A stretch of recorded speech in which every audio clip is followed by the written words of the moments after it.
Ladies and gents, welcome to Cleveland Job Corps. I'm glad we can have you today. I'm Steve, I'll be your host and your tour guide as I show you a few of the places that I like to kick it when I come to Job Corps. And I'll give you a little bit of inside information as to some of our trades and what makes them special and why you should be a part of this Cleveland Job Corps family if you so choose. So stick with me, come walk with me, come talk with me, and come talk to some of my friends as we experience what Job Corps has to offer. Here at Cleveland Job Corps, you have about 8 trades to choose from. Now you can be anything from a medical assistant all the way to a bricklayer. Right now we're outside of our construction trades. So we have carpentry, bricklaying, CNC machining, and of course, HBI or BCT, building construction technology. And across, I have CMA, which is clinical medical assisting, STNA, state tested nursing assisting, office support, and pharmacy tech. We'll get a chance to see a little bit of everything, but right now I kind of want to slide you right into carpentry since we're right next door. Let's go meet our neighbors. So I'm here with Mr. Eric, Cleveland Job Corps, and he is our carpentry instructor. He is going to provide us with a little bit of information and a rundown on what's going on in this room right now. Well, welcome to carpentry. As you see behind me here on the table, we have a couple of projects that the kids just finished up this week.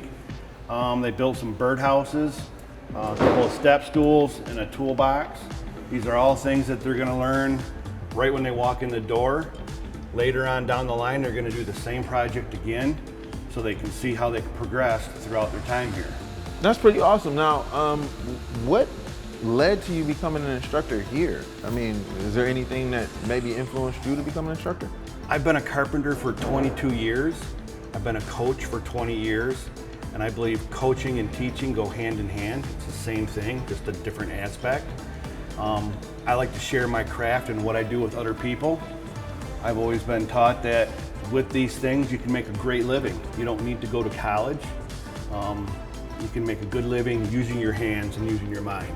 Absolutely love that. So what I'm hearing is a ton of experience. Hands-on is respected.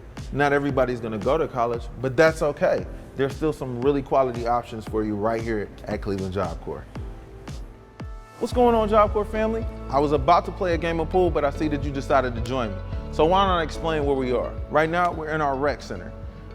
Rec center has a number of different activities for you. So today, I might feel like shooting a J.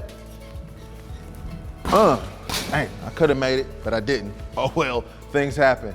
Right here, we got foosball. Of course, we got Connect 4 over there, the giant version. We got all kinds of arcade games, and Mario Brothers, I'm a lot better in that than I clearly am in basketball. So if you wanted to come and kick it in the rec with us, all you gotta do is ask. It's no problem. After class is a perfect time to kind of unwind and get your game on. Oh snap, I wanna introduce you all to Mr. Lehman. He is our CNC trade instructor. Now, what is CNC machining? Like literally, what is it? Because a lot of people say CNC machining, but I don't think they know what it is. Right. So CNC machining is part of the manufacturing industry. And essentially what you would do is take raw material and create a shape out of it, utilizing several machining processes to create that shape. Okay, so literally what is the CNC stand for? The CNC stands for Computer Numerical Control. Because I was like, do I just see stuff and then I didn't know what I thought, but I didn't know that.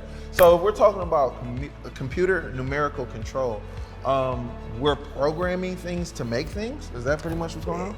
So it is. It's a 1980s technology, right? And essentially what it is it's taking a code, which is G&M coding, and inputting that into the machine and creating linear motions, which ultimately make the cuts to create the shape that you want.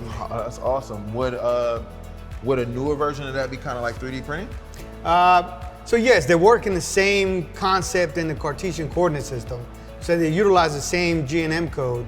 And they were both really invented right about the same time, if you think about it.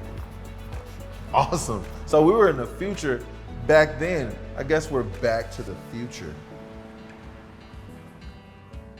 So we're here at our cafeteria. This is the Cleveland Job Corps Bulldog Cafeteria, where we are having a great time, a great lunch, a great breakfast, and a great dinner. Students like to take their food outside too, onto our wonderful campus, and enjoy some beautiful blue skies while they eat their food. So we're here with Miss Loriano of Cleveland Job Corps in the health hallway, if you will, and we are speaking about what would, drive a student to become a clinical medical assistant or join in any of the other health trades that are offered here. So I'm gonna turn it over to Miss Loriano and kind of ask her some questions to find out what it takes to become a CMA or more. What skill set would a student need in order to become a clinical medical assistant? That's a really great question. So let's talk about the basic academic skill set that they need. They need to have a reading level of at least 11th and 12th grade. Math, we can do 9th and 10th grade. I would say that, I don't know if I even would call it a skill set, but compassion, kindness, being patient with somebody. It's actually, when you come down these halls, you're picking a career. So that's what I first try to establish everyone. We're not doing a job anymore. We are now on a career path. I love it. I love it. I love the fact that we're on a career path and that we're aiming higher. So I guess my next question is we know a little bit about some of the technical skills that are needed when you're in the medical field. So you might have to deal with, patients. You might have to deal with the ugly side of things, right? So drawing blood, so on and so forth. What are we doing to ensure that the student is really kind of feeling that trade? So I think that when everybody comes in, I tell them that we as medical assistants, we do urinalysis, we give injections, we draw blood, we do EKGs. This is very hands-on when it comes to patient. So they get a feel if they like to do that kind of stuff. We teach them pulses right away the first few days that they're here, just so that they're aware of what type of skill set they'll need. And then is there a certain amount of time that maybe they can kind of try this out? They can. Normally we have 1 week of shadowing. So we have several different classes here that they can take: STNA, pharmacy tech, medical office support. If they don't really want to do the clinical hands-on, then it's medical office. Love it, love it. So it sounds like they have an opportunity to not only save lives, but save their own if they wanted to. They right? do. So life-saving on 2 levels. Start with yours, save someone else's. Right here at Cleveland Job Corps. So here you have it, a quick tour of Cleveland Job Corps. You should follow us for more, definitely, and make sure that you add some comments below asking those questions that we didn't get a chance to answer so we can shoot more videos and give you more content that speaks to your future and why Job Corps is the choice for you. If you have any more questions, definitely leave those comments below. I am your host and tour guide, Steve, and I'll see you soon.